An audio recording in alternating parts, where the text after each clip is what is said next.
Hello and welcome to our YouTube channel, one of the most comprehensive preparation channel for all department examination, जैसे कि ITI की हम लोग यहाँ पर बात करते हैं। तो आज हम लोग लेके आए हैं कि MCQ रिवीट चैप्टर की MCQ बहुत ही important selected question government examination में बहुत बार पूछा गया है। तो आज हम बात करेंगे मिलके कि कैसे ये एलिमिनेशन मेथड यूज़ करते हैं एग्जामिनेशन में। तो बुलाना चाहूँगा कि कुछ विद्यार्थियों को यहाँ पर आ जाए और कुछ यहाँ पर क्वेश्चन दिया हुआ है कि इस क्वेश्चन को डिस्कस करें मेरे साथ। तो 3-4 आ जाओ, 2-3-4 जो भी है इंटरेस्टेड कैंडिडेट आ सकते हो यहाँ पर क्वेश्चन को कैसे डिस्कस करते हैं।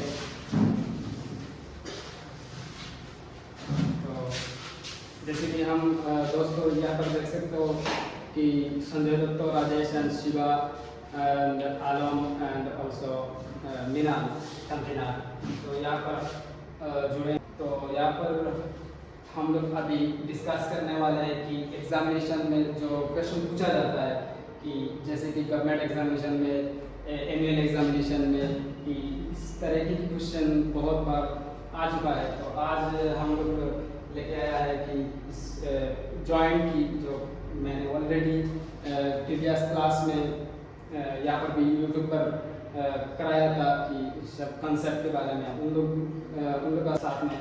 तो आज MCQ की डिस्कशन है।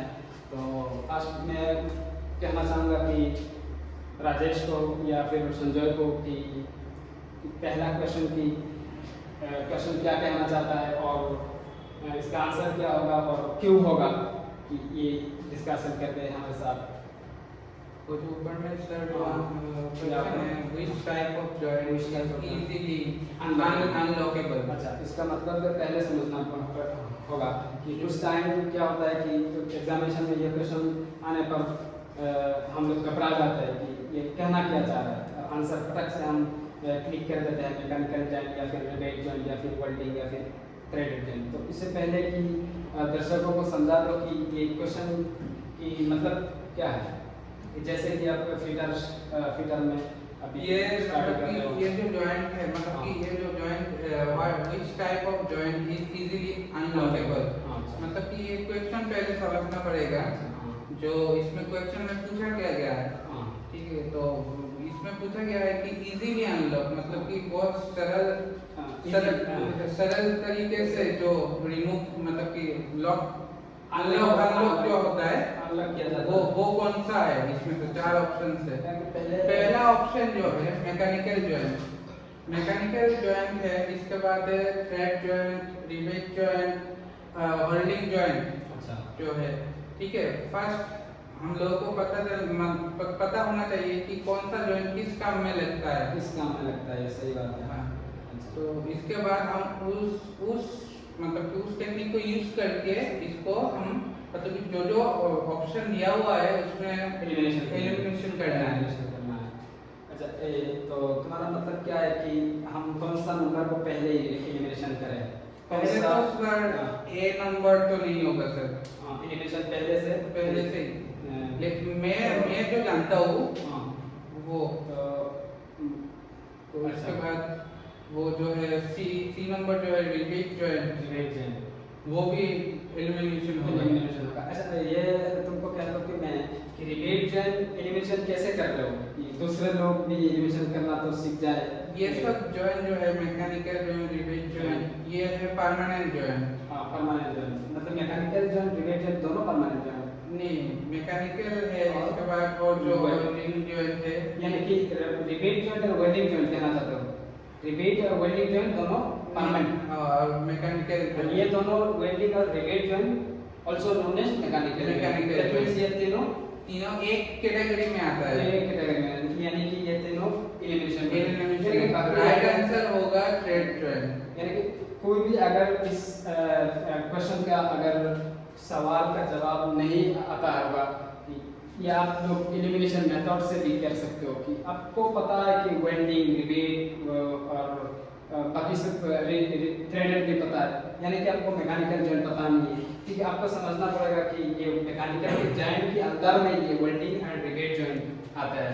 तो यानी कि आपका राइट, जैसे कि संजय ने बताया कि राइट आंसर थ्रेडेड जॉइंट हो जाएगा। नेक्स्ट क्वेश्चन की स्क्रॉल डाउन करिए और मैं दर्शक को दिखाना चाहूँगा कि नेक्स्ट क्वेश्चन है क्या कि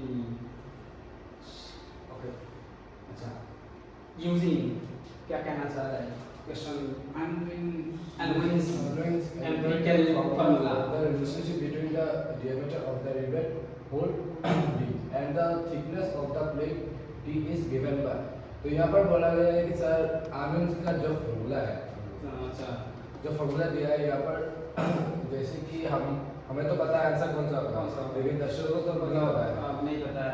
तो आर्मेंस का फॉर्मूला है ऊपर जो एक नंबर का है ना, रूट ओवर डायरेक्टली आर्मेंस ने बताया है हाँ, यानी कि ये हम लोग को इल्यूशन करना ही नहीं पड़ेगा, नहीं करना पड़ेगा। ऑलरेडी आर्मेंस ने बोल दिया है रूट ओवर टी गुड 6 हुआ हम लोग का आंसर। तो वही और 2-3 नंबर का आंसर है वो हमको और देखने नहीं पड़ेगा। ये 2-3 जो आंसर है, अगर ये तो सही आंसर है, अगर मॉडिफाई करें एग्जामिनेशन में, अगर ये क्वेश्चन को मॉडिफाई करें तो कैसे क्वेश्चन बन सकता है, ये भी दर्शकों को बता दो, क्योंकि दर्शक बहुत बार परेशान हो जाते हैं क्वेश्चन देखकर कि कैसे, यानी कि साइड इंटरचेंज होगा हाँ यानी कि 6 D क्या कह सकते हैं हम D सर अब यहाँ पर D root over T 6 root over T यानी कि 6 D 6 रूट ओवर टी। यहाँ पर अगर नहीं होगा क्वेश्चन में, यानी कि अगर 6 रूट ओवर टी अगर आंसर है 2, 3, 4 में आंसर सही है जाएगा। यहाँ पर T 6 रूट ओवर टी यानी कि ये गलत आंसर है। सो नेक्स्ट क्वेश्चन की हम चर्चा करेंगे कि द रिवेट है और जनरल पर्पस है। कोई मीनार बता दे कि ये मीनार The rivet head for a general purpose shop is the figure below is। तो यहाँ पर सर क्वेश्चन में बोला ही ऑलरेडी फिगर, इसका तो हम लोग का फिगर देके समझ में आ जाएगा ये कौन सा आशा ऑब्वियसली सर स्नैपहेड। तो एक क्वेश्चन में पूछा गया है the rivet head for a general purpose showing in the figure below is, मतलब कि ये जो डायग्राम जो दिया हुआ है उसमें ये वाला कौन सा है, स्नैप हेड नाम क्या है इसका? हाँ पेन, जैसे ये sorry snap pen foundation flat, जैसे कि आप तुम जानते हो कि स्नैपहेड का दर्शकों को ये बताना चाहता हूँ कि इसका जो मतलब कि जो हेड है उसको देख के हम आंसर निकाल सकते हैं। इसका जो आंसर है ये होगा काउंटर शाफ्ट, क्योंकि सब रिवेट का बॉडी सेम ही रहता है, सेम रहता है, बॉडी से कोई जांच नहीं होगा, कोई जांच नहीं होगा। इसके जो हेड है उसका हेड देख के पता करना पड़ेगा, आंसर कौन सा पता करना पड़ेगा।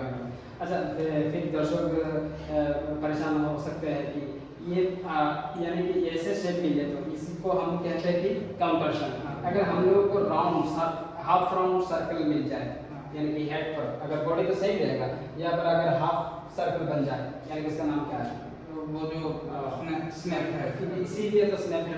इसको अगर घुमा के उल्टा कर दिया तो ये पेन यानी कि पेन हेड, यानी कि तो हमारा आंसर तो ये काउंटर शाफ्ट है, ये 3 नंबर ही काउंटर शाफ्ट है, क्योंकि ये तो हम ऑलरेडी संजय ने बता दिया है कि अगर उल्टा कर दूं ये पेन हो जाएगा, ये अगर हाफ सर्कल होगा तो यानी कि ये स्नैप हो जाएगा, यानी कि तो आंसर मेनली आपको जो हेड होगा उसी को देख के मतलब कि आंसर पता। नेक्स्ट क्वेश्चन की तरफ हम चलते हैं कि ये the head for boiler application shown in the figure given below is, यानी कि ये क्वेश्चन कहना चाह रहा है कि बॉयलर एप्लीकेशन में जो हेड यूज किया जाता है, सर बॉयलर जो है वो भी आप दर्शकों को समझा दीजिए थोड़ा सा। यानी कि जो बॉयलर में अगर कौन सा रिवेट का यूज किया जाता है, रिवेट का यूज किया जाता है, यानी कि कौन सा रिवेट यूज करके हम मोर सेटिस्फेक्शन मिले हम लोगों को, यानी कि अगर स्नैप हेड अगर मान लो ये है कि कनिकल यानी कि कौन शेप जैसा, त्रिभुज आकृति मतलब कि हाँ यह कह सकते हो कि ट्रायंगल की शेप में जो हेड है यानी कि वो आपको याद रखना पड़ेगा कि वो जो ट्रायंगल के है मतलब कि शेप में जो होगा वो होगा आपका कोनिकल है। इजीली आप फाइंड आउट कर सकते हो कि ट्रायंगल शेप में जो हेड है जो भी रिबेट का हेड है वो रिबेट का जो कोनिकल रिबेट यानी ये मतलब ये कि ये कोनिकल रिबेट ही है, जस्ट कोनिकल है नहीं, ये कोनिकल रिबेट है। क्योंकि बॉडी का जो साइज है बॉडी वो सेम ही रहेगा, वो जो आगे जो आंसर मैंने बताया था काउंटर शांट का उसका बॉडी भी सेम है, इसका बॉडी भी सेम है, तो बॉडी देख के आप जजमेंट कीजिए, सीधा आपका हेड देखिए हेड कौन सा साइज का है। यानी कि ये क्वेश्चन कहना चाह रहा है कि ये भी ऐसा भी हेड हो सकता है कि अगर बॉयलर एप्लीकेशन में यूज किया जा रहा है, यानी कि इसका नाम तो हम लोगों को पता चल गया होगा कि कोनिकल रिबेट। और एक क्वेश्चन यहाँ पर बन सकता है कि कौन सा रिबेट यूज किया जा रहा है, कर सकते हैं हम लोग, यानी कि अगर ऑप्शन दिया जाए तो पेन्स में कोनिकल यानी कोनिकल भी राइट आंसर हो सकता है, कुछ टाइम तो स्नैप भी हो सकता है, यानी कि ये दोनों रिबेट बॉयलर एप्लीकेशन में यूज किया जा रहा है। यानी कि दो क्वेश्चन का आपको तो ये यहाँ पर मिल रहा होगा। अच्छा नेक्स्ट, ये बस सिंपल क्वेश्चन है, बहुत बार एग्जामिनेशन में पूछा जा रहा है कि बहुत बार इसका आंसर डायगोनल पीच है, ऑलरेडी तुम लोगों ने देख लिया होगा। तो ये बता दो कि इसका क्यों ये पीच नहीं हुआ, बैक पीच क्यों नहीं हुआ, डायगोनल पीच क्यों ये आंसर, क्यों इसका क्वेश्चन, इस क्वेश्चन की आंसर डायगोनल पीच ही है। तो क्वेश्चन क्या कहना चाह रहा है, क्वेश्चन पहले समझना पड़ेगा कि क्वेश्चन कहना क्या चाह रहा है। The distance between centers of the rivet बहुत ही इंपॉर्टेंट क्वेश्चन है, रिबेट से अगर कोई क्वेश्चन पूछा जा रहा है हार्ड, इस तरह के क्वेश्चन आ सकता है एग्जामिनेशन में, बहुत ही हार्ड पूछा जा रहा है तो इस तरह के क्वेश्चन आईटीआई लेवल पर इस तरह के क्वेश्चन आ सकता है। इजी जैसा क्वेश्चन ऑलरेडी मैंने बता दिया, डिस्कस ऑलरेडी हो चुका है, तुम लोगों ने ऑलरेडी किया है डिस्कशन। तो the distance between the centres of the rebates in adjacent rows of the zigzag rebate, that joint is known as diagonal pitch. diagonal. ये क्यों diagonal pitch? कोई एलिमिनेशन मेथड से तुम्हें पता है कि diagonal pitch, अगर जो और दर्शक पढ़ना चाहते हैं कि तुम्हारा फ्रेंड्स जो भी है पढ़ना चाहते हैं कि अगर उन लोगों को तो पता नहीं है तो ये बैक पिच भी राइट क्लिक कर सकते हैं, पिच भी कर सकते हैं, ये पिच क्यों नहीं हुआ। तो सर यहाँ पर एक ड्रॉ है तो दिखा के अगर समझाएंगे तो ठीक है, यहाँ पर एक हम आप स्क्रॉल डाउन करिए, यहाँ पर डायग्राम है, तो डायग्राम के थ्रू से ये राजेश कुछ बताना चाहेगा कि ये इसका आंसर क्यों डायग्राम पिच है। तो सर मेरा जो आंसर था वो है डायगोनल पिच। तो आपने बोला था फर्स्ट ऑफ ऑल पिच जो है, हमने ये डायग्राम ठीक है, ये जो यहाँ तक ये जो लाइन है ना यही हम लोग का पिच है, हाँ ठीक है। तो ये जो यहाँ से लाइन गया है ठीक है, ये जो मतलब एंगल से जो लाइन गया है वो हम लोग हमारा डायगोनल पिच है। तो वही सर हम लोग मतलब ये जो पिच है ये नहीं हो सकता, यहाँ पर बोल ही दिया कि जिगजैग लाइन, यानी कि एडजस्टमेंट, यानी कि तुम कहना चाहते हो कि अगर पिच अगर हम लोगों ने ऑलरेडी तुमको पता है कि अगर सेम रो में अगर रिबेट का centre to centre, one centre to the another centre का डिस्टेंस जो है, यानी कि ये जो रिबेट का सेंटर है ये दूसरा रिबेट का सेंटर है, ये रिबेट का सेंटर से यहाँ पर जो सेंटर है इन दोनों का जो डिस्टेंस है वही हमारा पिच है। ये अगर सेम रो में होना चाहिए, ये भी सेंटर है ये भी सेंटर है, क्योंकि ये दोनों पिच नहीं है, डायगोनल पिच। क्यों? क्योंकि ये सेम रो में है, सेम रो में। अगर इसका बात करूं इस सेंटर की और इस सेंटर की, अगर इसका बात करने पर क्या मुझे मिलेगा कि एडजेसेंट रो। अगर एडजेसेंट रो की जो सेंटर से सेंटर की डिस्टेंस है इसी को कहते हैं कि diagonal pitch.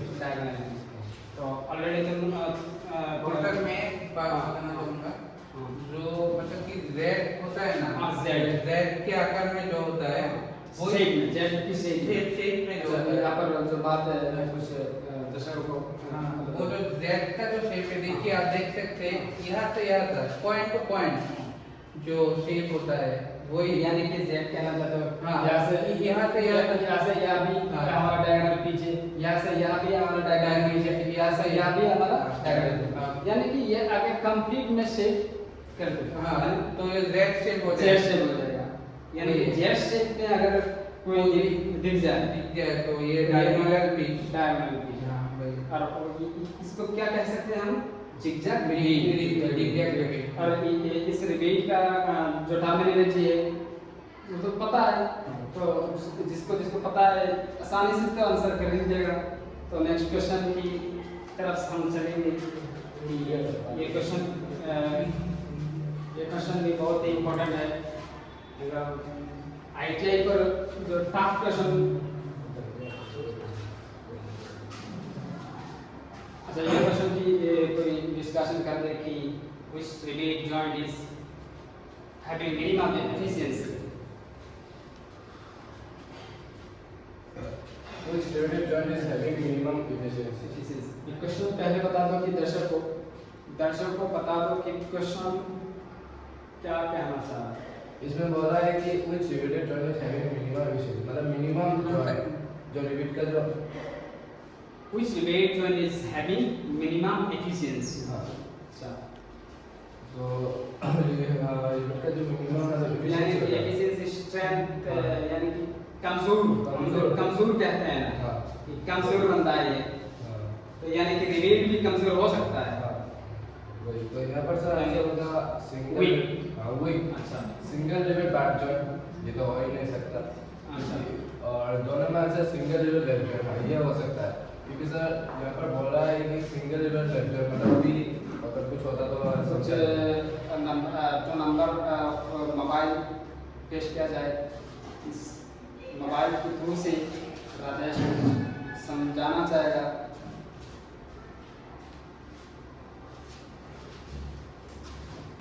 Already previous video में हम लोगों ने लेफ्ट हैंड कैसे क्या करते हैं और राइट हैंड कैसे करते हैं ऑलरेडी सीख लिया है। यहाँ पर बोल रहा है कि सिंगल रिबीट लेफ्ट जॉइंट, मैंने बोला ये लेफ्ट हैंड यहाँ पर से बना दो, यानी कि ये लेफ्ट जॉइंट है। ये लेफ्ट जॉइंट है। अगर सिंगल रिबीट यहाँ पर मेंशन हाँ, तो यहाँ पर सिंगल रिबीट यानी कि यहाँ पर रिबीट रिबीट होगा। इंसर्ट किया जाएगा, हाँ। यानी कि ये इसी को हम तो सिंगल रिबीट लेफ्ट हैंड कहते हैं। हाँ, यहाँ पर डायग्राम है नहीं, नहीं, इसीलिए हम मोबाइल के थ्रू से हम समझाना चाह रहा है राजेश। तो सिंगल रिबीट लेफ्ट जॉइंट ये आंसर सही है। हाँ, ये डबल रिबीट बैक जॉइंट क्यों नहीं है, डबल दर्शक को बता दो। Sir double rivet back joint नहीं होगा, क्योंकि अगर मैक्सिमम होता बट जॉइंट भी back joint sir end to end face, end to end ठीक है sir, end to end face मतलब पार्ट्स जॉइंट करने से पहले कुछ कवर की जरूरत होगी या नहीं, हाँ, कवर का तो जरूरत होगा सर, या फिर सिंगल हो या फिर डबल हो, हाँ, तो करना पड़ेगा। लेफ्ट जॉइंट में कोई कवर की जरूरत नहीं है, नहीं, यानी कि अगर जितना मटेरियल्स में ऐड करूं उतना स्ट्रांग होना चाहिए, हाँ, स्ट्रांग होगा कि नहीं, यानी कि तो डबल रिबीट बैक जॉइंट में हमारा मटेरियल जो है एक्स्ट्रा ऐड किया जा रहा है। हाँ, यहाँ पर तो कोई सिंगल रिबीट लेफ्ट हैंड में कोई एक्स्ट्रा रिबीट मटेरियल्स का यूज किया नहीं जा रहा। तो यहाँ पर सर बोला ही नहीं किया जा है, हाँ, double rivet back joint sir आपने जो बोला है, यहाँ पर बोला है मिनिमम, अगर डबल रिबीट बैक जॉइंट होता तो मैक्सिमम होता, मैक्सिमम, क्योंकि आपने जो बोला कवर स्टेप, हाँ वो स्टेप लगाना पड़ता है, हाँ। एंड टू एंड फेज तो हम लोगों ने यहाँ पर पकड़ा है, तो ऊपर से एक स्टेप लगाना पड़ता है, नीचे भी लगाना पड़ता है, हाँ। तो ये तो और भी डबल हो चुका है ना, डबल जगह स्ट्रांग होता जा रहा है, स्ट्रॉन्ग होता जा रहा है, तो इसलिए तो ये अगर मैक्सिमम होता तो एक नंबर आंसर सही होता। सही होता है। तो हम लोगों ने यहाँ पर बोला ये मिनिमम एफिशिएंसी, Minimum तो ये आंसर सर करेक्ट है। ठीक है। नेक्स्ट क्वेश्चन किस की डिबेट है अलम, तो मैं कहना चाहूँगा कि ये the debate head used for boiler plate debate is usually boiler plate की जो रिबीट यूज करते हैं बॉयलर एम्प्लॉय जो लोग है सर इसमें क्वेश्चन क्या है sir? The rebate that used for boiler plate rebating is usually मतलब कि बॉयलर प्लेट में usually मतलब जनरली जो यूज होता है यूज होता है हाँ वो तो सर मतलब कि एक नंबर ही होगा। एक नंबर ये मतलब स्नैपहेड का शेप कैसा रहा?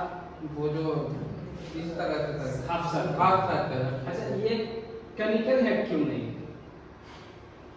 कनिकल यानी कि कोन जैसा कौन जैसा ट्रायंगल जैसा ऑलरेडी बताया था ना।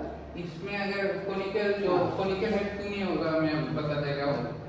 मान लीजिए मैं ये कोनिकल हेड लगा दूं हाँ ठीक है तो अगर मैं पैर रखूंगा पैर स्लिप हो जाएगा हाँ तो मैं अगर वो जो गोल हाफ सर्कल जो स्नैप हेड है वो अगर मैं लगा दूं तो मैं इजीली मैं स्टेबल रह सकता हूँ।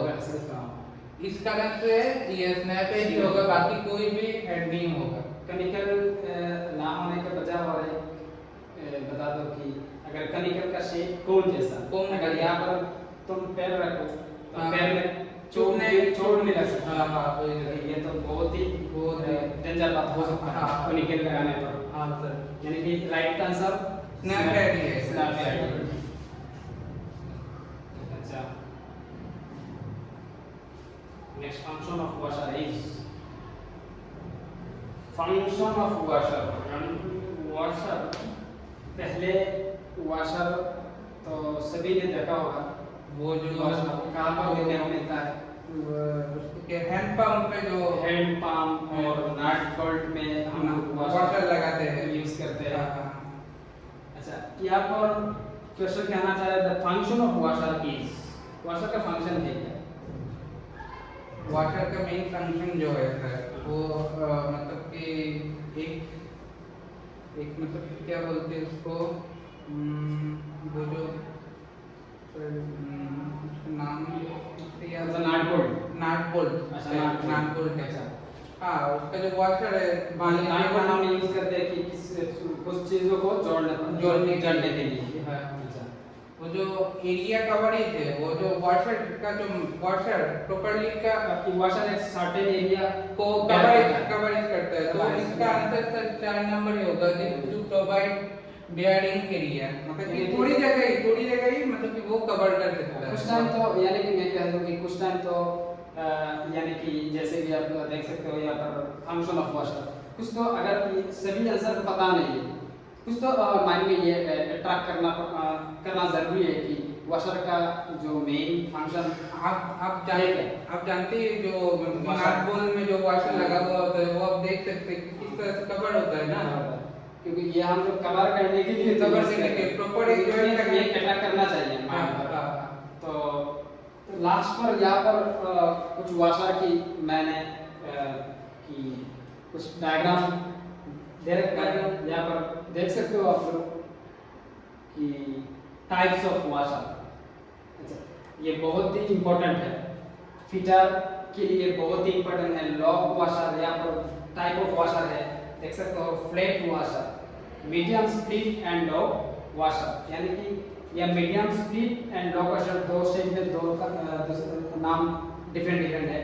एंड फेंडर वॉशर ये फेंडर वॉशर और फ्लैट वॉशर में मैं कहना चाहूंगा कि फेंडर वॉशर और फ्लैट वॉशर में डिफरेंस क्या है ये बता दो। डिफरेंस जो है ये जो मिडिल का जो पोर्शन है सर सर्कल जो मिडिल पोर्शन है जो हाँ उसमें देखिए आप साइज देखिए इसका जो मिडिल का जो राउंड शेप है एरिया जो बोलते हैं हम लोग मिडिल का जो एरिया है उसमें छोटा है इसका कंपैरिजन इसकी कंपैरिजन ये थोड़ा बड़ा है।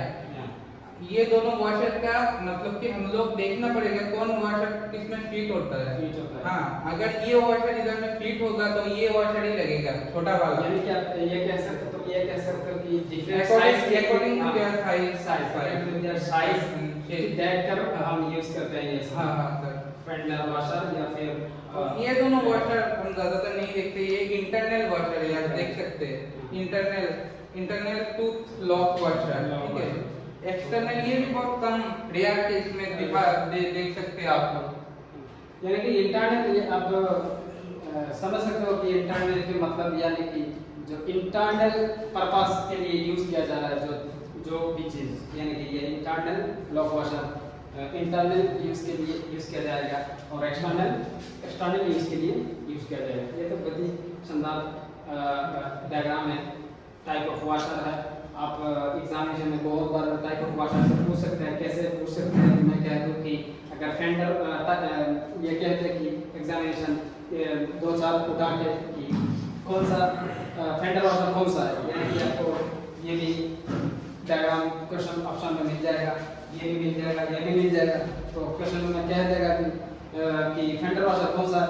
तो आपको ये बात का ध्यान रखना पड़ेगा कि जैसे कि संजय ने बताया है कि फेंडर वॉशर में जो एरिया होता है, अंदर की एरिया और छोटा होता है कि फ्लैट वॉशर से कंपैरिजन में फेंडर वॉशर की एरिया जो ये स्मॉल रहेगा। तो आज मैं ये बता दूं कि इंटरव्यू जैसे कि स्मॉल इंटरव्यू कह सकते हो आप। और यहाँ पर हम लोग मैं जो मेरी इधर स्टूडेंट्स है यहाँ पर हम लोग ऐसे ही पढ़ते हैं कि माइंड में जो भी पढ़ते हो कि ये सेटअप हो जाए, इसीलिए मैं उस टाइम लोगों को यहाँ पर डिस्कस करने बुला लेता हूँ। फिर भी तो क्लास में बहुत ही शानदार तरीके से कंसेप्ट को पढ़ाया जाता है।